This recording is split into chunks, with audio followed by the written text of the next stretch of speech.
akija lazima tuke kuangalia mtoto. Wewe.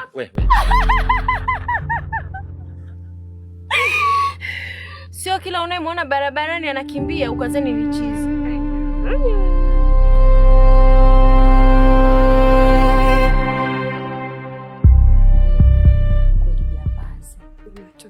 Yule ana ugonjwa wa afya ya akili. Kwa sababu nitakufanya kitu kibaya sana. Akana itu hivyo nitafanyaje? Kusanya kilicho chako geto. Nenda geto!